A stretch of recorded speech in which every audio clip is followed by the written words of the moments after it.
time for Pet Perspectives with Dr. Norman from Ada Animal Hospital. And of course, we have the lovely Rocco, our mascot, roaming around. You know, bringing a shelter dog into your home can be a great addition to your family. But before you bring in a new pet, there are some things that you need to consider. So again, we're joined by Dr. Jenny Norman and Rocco. So tell us, Dr. Norman, how important is it to really consider your lifestyle before you bring a new pet home? I would say it's the most important thing, and the thing that I see people not always be 100% honest with themselves about. You know, I wish I was a runner. I really, really wish I was a runner. I just don't enjoy it. I'm never going to be. And when I was younger, I had the thought of, oh, well, if I get a dog, then I'm going to be motivated to run. And I'm very glad that my younger self reflected on that and didn't do it. But I see that happen a lot. You want your lifestyle to be something, and a dog can certainly be a great help to that. But you need to be honest, because it's not fair to get a high energy active dog if your lifestyle is more sedentary or your schedule's busy. You don't have extra hours in the day to run them every day. You need to be really honest with yourself about that. That way you find the best companion to you and your life, but also that way it's fair to the dog that you're bringing into your home. Absolutely, yeah. I was just going to say that making sure it's fair to the other soul that you're bringing into your house. Exactly. So maybe instead of finding, you know, like a dog that, like you're saying, needs to be run every day, maybe a dog that just might enjoy walks. Start with walking, right? Start with walking, kind Don't of, bite off more than you can chew. Nope, ease into everything, exactly. I like that, ease into it. Okay, what if you already have some furry family members and you're going to introduce a new pet? Again, you need to think about, are they already comfortable around other dogs? How are they going to interact with a new pet coming into the home?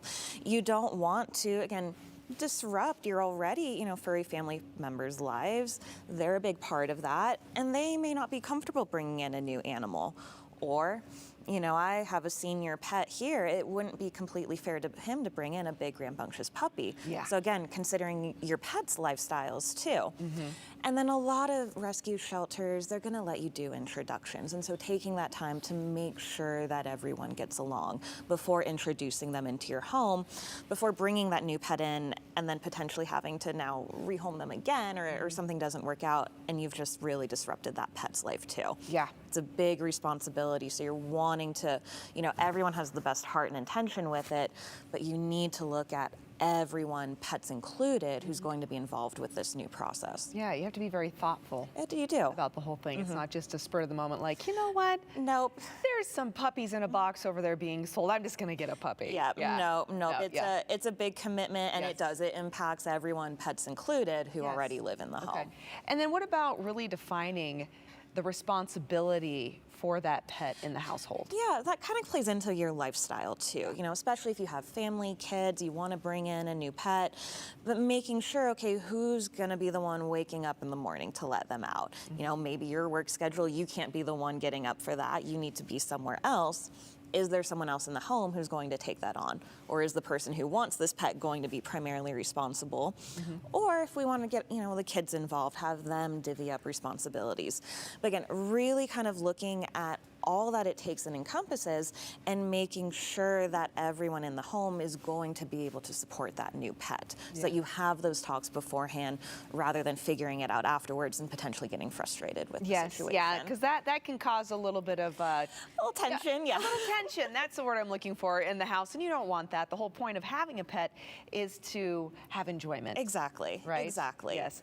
And then what about the financial commitment when it comes to having That's another big one too, where again, best of hearts, best of intentions, but you're bringing in another living thing that can have potentially a lot of upfront costs. About average first year cost for a new pet can vary anywhere from $400 to $1,500 just on average for wellness, veterinary care, adoption fees.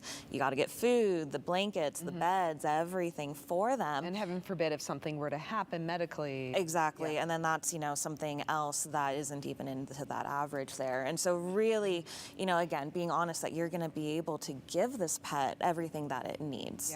And what about too when considering like certain breeds?